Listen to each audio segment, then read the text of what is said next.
Top quality और consistent performance के लिए सिर्फ सिल्वर पंप नाम याद रखना।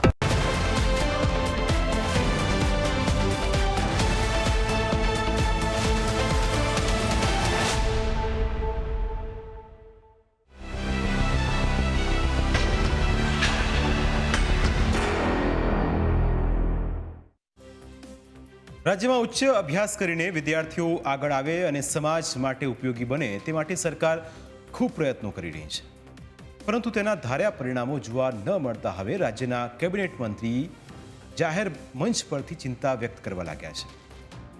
આપણે ત્યાં દર વર્ષે સંખ્યાબંધ વિદ્યાર્થીઓ પીએચડી કરે છે, પરંતુ ના તો તેમના થીસીસ કામ લાગે છે, ના તો તેઓ પોતે ઉપયોગી બને છે, અને એટલે જ રાજ્યના કેબિનેટ મંત્રી ઋષિકેશ પટેલે 15 એપ્રિલના રોજ જાહેરમાં દુઃખ વ્યક્ત કર્યું।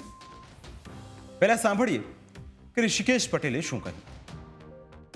શિક્ષા વિભાગની અંદર આ પીએચડી ની વાત, પીએચડી માટે સરકાર ખૂબ કરે છે, ડોક્ટરેટ બને, સંશોધન થાય, એના માટે ખૂબ સહાય ને એ બધું આપી રહી છે, પરંતુ કહેતા પણ થાય છે જેટલા પણ આપણે પીએચડી થયા એમાંથી યુટિલાઇઝ કેટલા થાય, લોકો માટે ઉપયોગમાં કેટલા આવ્યા, સંશોધન ક્ષેત્રે આપણે એને સંશોધન કહીએ છીએ, રિસર્ચ કહીએ છીએ, તો કરેલું રિસર્ચ એ સમાજના ઉપયોગમાં કેટલું આવે, ક્યાંક ને ક્યાંક એ સંશોધન કર્યા પછી જ્યારે મિકેનિકલ પ્રોસેસ, એને મિકેનિકલ પ્રોસેસ બનાવ્યા સિવાય પણ એ સંશોધનને હકીકતમાં ખરા અર્થની અંદર સમાજ ઉપયોગ માટે લાવવાનો આપણે પ્રયત્ન કરવો જોઈએ।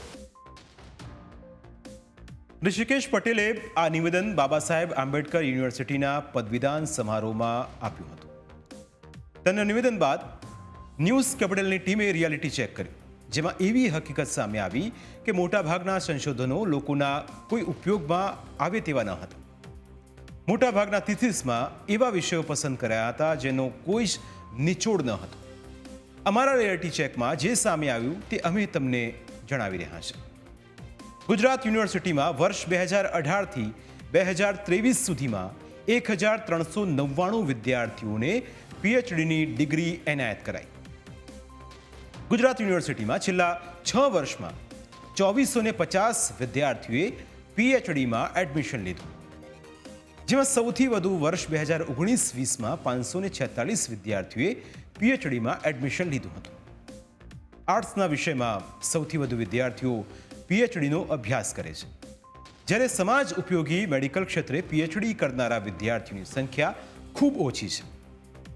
રિસર્ચ કરનાર અને ગાઈડ એવા વિષયો પસંદ કરે છે કે એ રિસર્ચ કોઈને કામ નથી આવતું, જેણે રિસર્ચ કર્યું છે તેને પણ આ રિસર્ચ કોઈ જ કામમાં નથી આવતું। અમે તમને એવા કેટલાક થીસીસ જણાવીશું જેના નામ સાંભળીને તમે પણ કહેશો કે આવા થીસીસ શું કામના।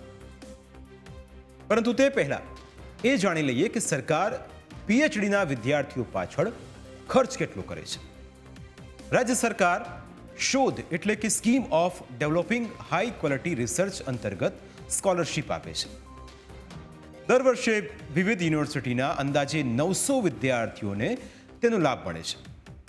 શોધ અંતર્ગત વિદ્યાર્થીઓને 2 વર્ષ સુધી મહિને 15,000 રૂપિયા અપાય છે, જ્યારે આનુષંગિક ખર્ચ પેટે વાર્ષિક 20,000 રૂપિયા અપાય છે, એટલે કે 2 વર્ષમાં 4 લાખ રૂપિયાની સહાય આપવામાં આવે છે। વર્ષ 2023-24માં વિવિધ યુનિવર્સિટીના 862 વિદ્યાર્થીઓને સ્કોલરશિપ માટે પસંદ કરાયા હતા। વર્ષ 2022-23માં વિવિધ યુનિવર્સિટીના 908 વિદ્યાર્થીઓને સ્કોલરશિપ માટે પસંદ કરવામાં આવ્યા હતા, એટલે કે અંદાજે વર્ષે 30 કરોડથી વધુ રૂપિયાની સરકાર દ્વારા સહાય કરવામાં આવે છે।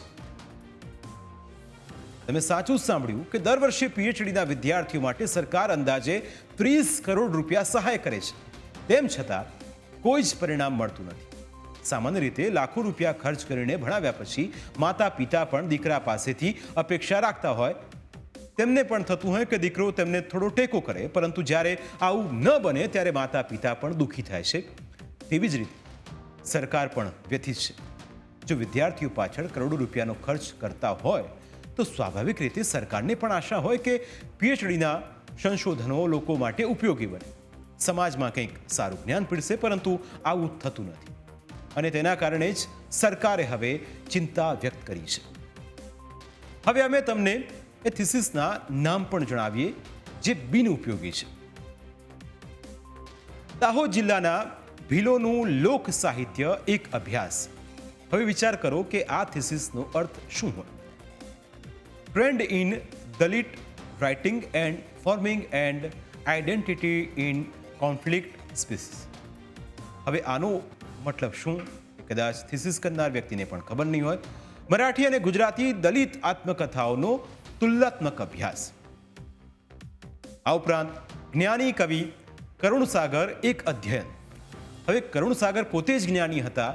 હવે એનું અધ્યયન કરીને આપણે શું સાબિત કરવાના તે પણ એક સૌથી મોટો સવાલ.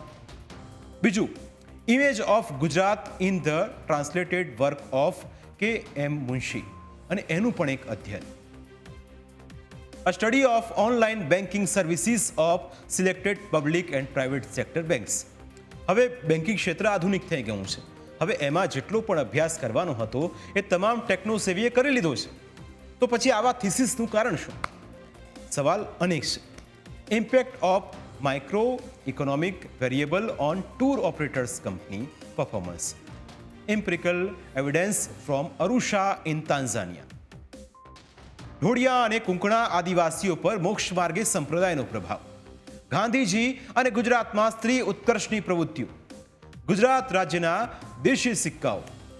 And analytical study of cash flow statements of selected Indian companies. Vimala ઠાકરનું સમગ્રલતાલક્ષી જીવન દર્શન. વલસાડ જિલ્લાની ઢોળિયા જાતિનું લોક સાહિત્ય. Accounting treatment policy of heritage assets in Indonesia. Selected diaspora works a study from cultural perspective. આવા તો બીજા સંખ્યાબંધ થીસીસ છે જેના નામ પણ કોઈને ખ્યાલ આવે તેવા નથી. હવે આવા થીસીસ કોઈને ઉપયોગી બની શકે તેમ નથી. તો પછી ગાઈડ આવા થીસીસ સજેસ્ટ શા માટે કરે છે? જો કોઈ વિદ્યાર્થી ડોક્ટરેટનો અભ્યાસ કર્યા પછી કોઈને ઉપયોગી ન બની શકે અને ખાલી આગળ ડોક્ટર લગાવે તો એ શું કામનું? એટલા જ માટે વિદ્યાર્થીઓને પણ લોક ઉપયોગી બની શકે તેવા વિષયોની પસંદગી કરવી જોઈએ જેથી તેમના થીસીસ લોકોના કામમાં આવે. નહીં તો એ થીસીસ અભરાઈએ ચડાવી દેવા પડશે. પ્રાઇમ 9માં સમય થયો છે. બસ આજે આટલું જ. ફરી મળીશું એક નવા મુદ્દા સાથે. ત્યાં સુધી રજા આપશો. નમસ્કાર.